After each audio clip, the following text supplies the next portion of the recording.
Hi guys, I'm Kasha. Welcome to the channel and welcome to our coffee times. Today I'm here to talk to you about some of the movies that I got to see at the Fantasy Film Fest in Germany this year.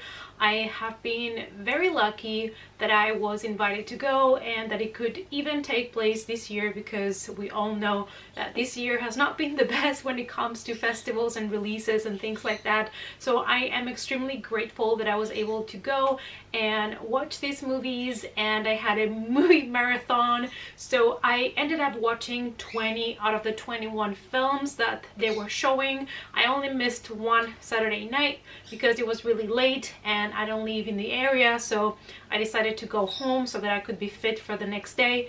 So the only one that I missed was Fried Berry. I will watch it eventually, but I'm happy that I was able to watch 20 out of the 21 films. It's coffee time. So because there were so many movies, I decided to split it in two different videos.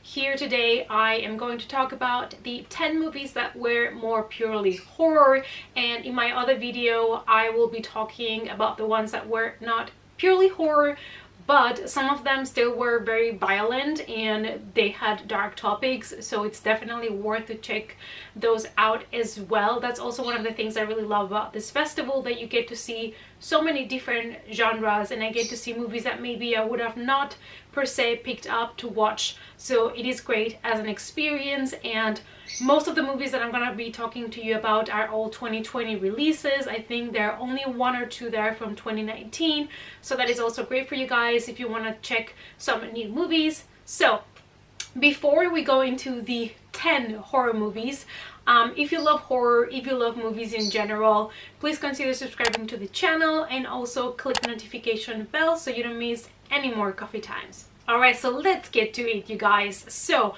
I'm going to be mentioning the movies in the same order that I watched them, and the first one that I watched and one that I really truly enjoyed was Sputnik from 2020. This is a Russian science fiction thriller slash horror movie, and I gave this one 4 out of 5 stars. This is a movie that I think anybody that enjoys Alien in general might want to check out. In the movie, we follow a young doctor that is being recruited by the military, and she's being taken into this secret facility to kind of treat this cosmonaut that came back from a failed mission, and apparently there is something living inside of him, something that got attached to him while he was in outer space. This movie was really dark, and it kind of also explores not only, you know, human contact with possible aliens, but also like how greedy the human race is and how we always try to, you know, make profit out of things. And I really liked this movie. It was sort of a slow burn at the beginning, but then it really catched up and it got bloody, and I absolutely love to see the creature in the movie. I think it was so well done, even though this was a sort of a lower budget movie.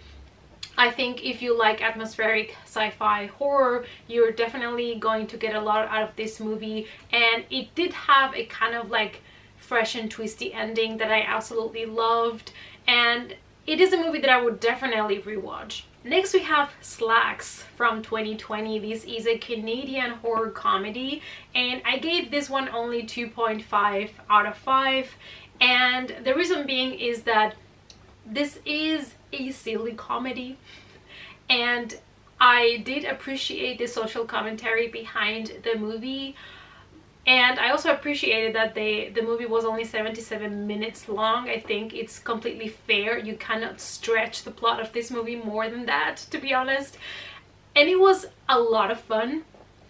And I guess you will like it if you like movies like Killer Sofa or something like that, because this is a movie that is criticizing the fast fashion industry and how, you know, we are exploiting young kids that are, used for labor in order to obtain, you know, cotton or things that we use in our clothing, and then basically something that you were wearing last month is like completely old and you need to buy new clothes every month. You know, it's kind of criticizing the industry, and I really appreciated that. And honestly, this is a movie that has a low budget. We are in a store that sells the most awesome newest clothing that you can get, and one night while they're in lockdown for, you know, to prepare the launching of their new pants, new jeans, one of the jeans is basically possessed and it starts killing people. So this is a movie in which jeans kill people. So that being said, I didn't think I was going to enjoy this movie as much as I did. It was a lot of fun. It was bloody and gory. There are some moments where they cut scenes and they are not really showing you the death, and I think it's because of the lower budget, and I still think that they found interesting ways to tell you what happened without showing you too much, because probably they were lacking the budget to do things that they wanted to do. And I like that more, that they are trying to put the camera in different angles and things like that, as to still doing a scene that you know you don't have the budget for, and then that scene really sucking. So I really appreciated that, and I thought it was a lot of fun, and definitely one for people that like silly horror bloody comedies. Next we have Amulet from 2020. I gave this one only 2 stars out of 5 because for me the concept was good. I just had a problem with the execution and the way that this film was edited and put together. This is a very interesting dark story that it's kind of like a fairy tale. In the movie we follow a soldier that has found this kind of talisman, and he finds himself kind of in a situation that he needs a place to stay. So a nun offers him to live in a house, helping to fix the house so he can live basically rent-free inside of it. And when he starts living there, obviously what sounds too good to be true is always too good to be true. So he realizes that there is something wrong in that house. There is something that it's not adding up, and there is a lot of darkness in that house. I loved many things about the movie. It is a debut, and I am really intrigued to see what the director is going to do next. I like the concept, the idea. It does have a lot of like creepy, twisted imagery, but for me it kind of lacked when it came to delivering the story. At some points it felt repetitive. At some points it felt like it took us too long to get to the really important part, and then it was kind of rushed at the end. So that's why I only gave it 2 stars, but I still would recommend you guys to give it a try. Next we have one of my absolute favorites of all the movies I watched during the festival, and that is Becky, another 2020 release. And this movie was just fun for people that just like slashers, and you know, just to have fun with the movie, because the movie doesn't really have a very strong plot.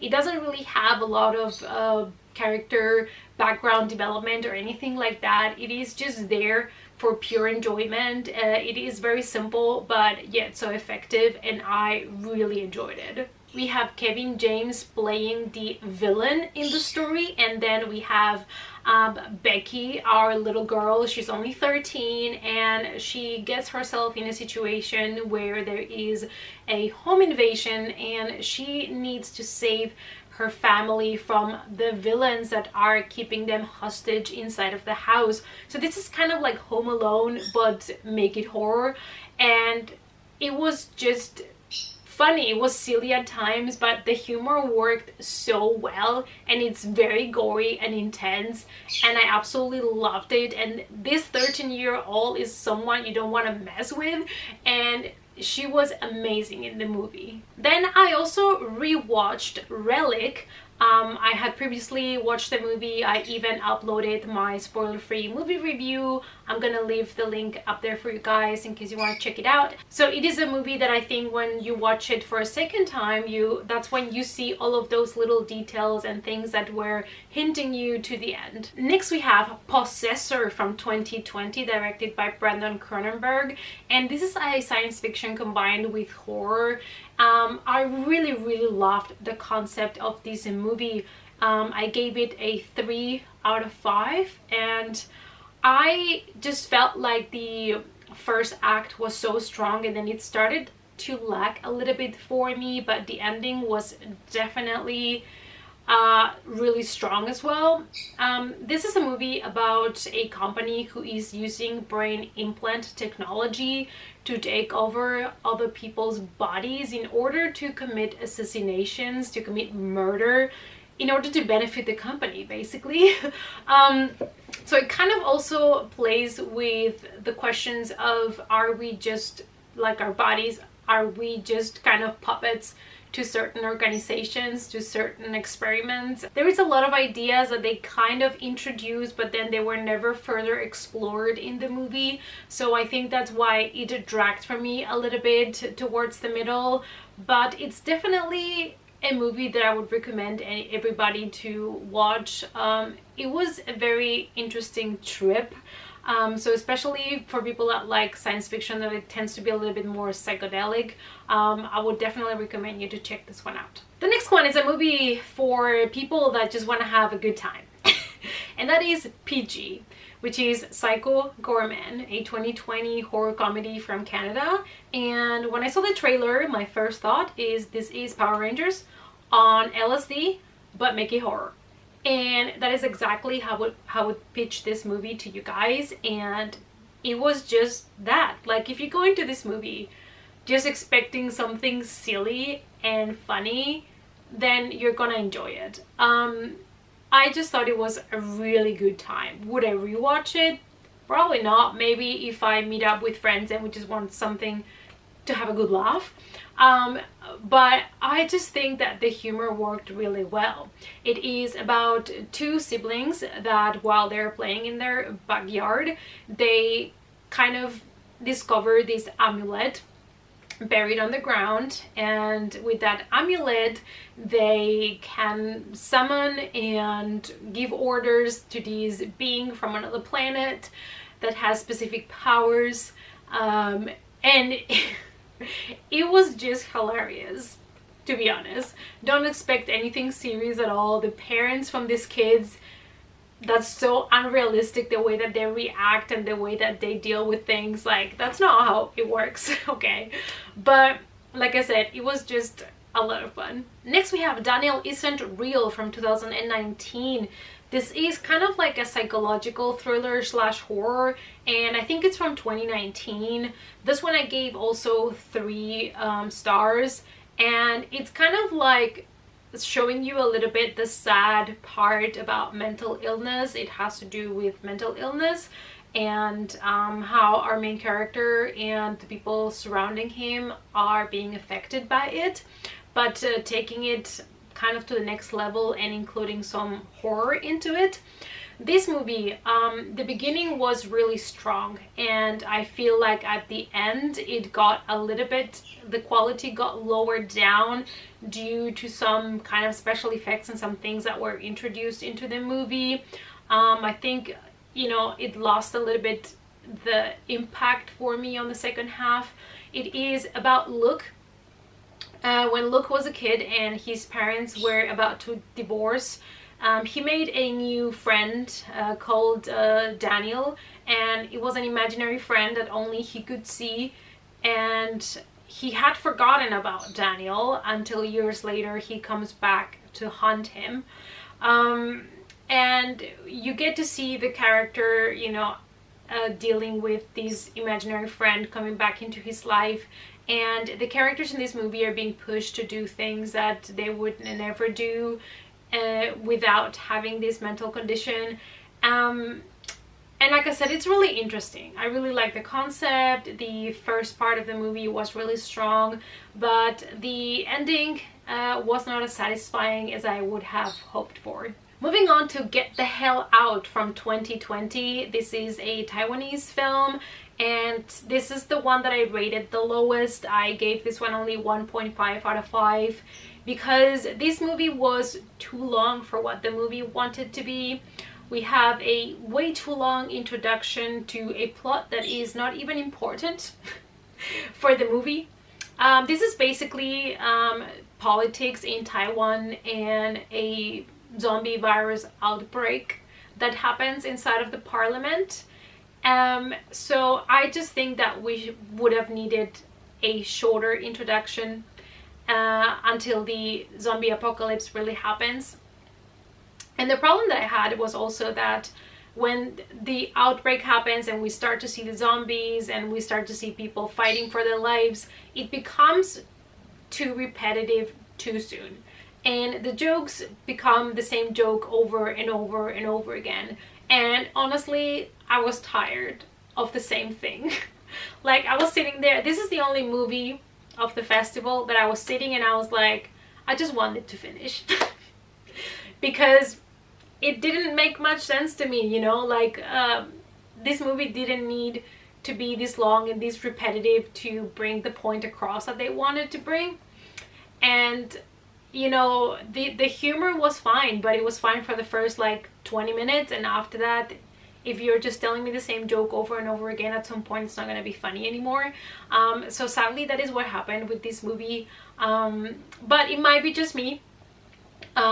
It's not like the worst movie I've ever seen or something like that, but if you are tired of zombie cliches, definitely not for you. So always take my reviews with a grain of salt, you know, this is just my personal opinion, so you might still enjoy it. Next we have The Reckoning, an adventure horror film from 2020, and I gave this one 3 out of 5 stars.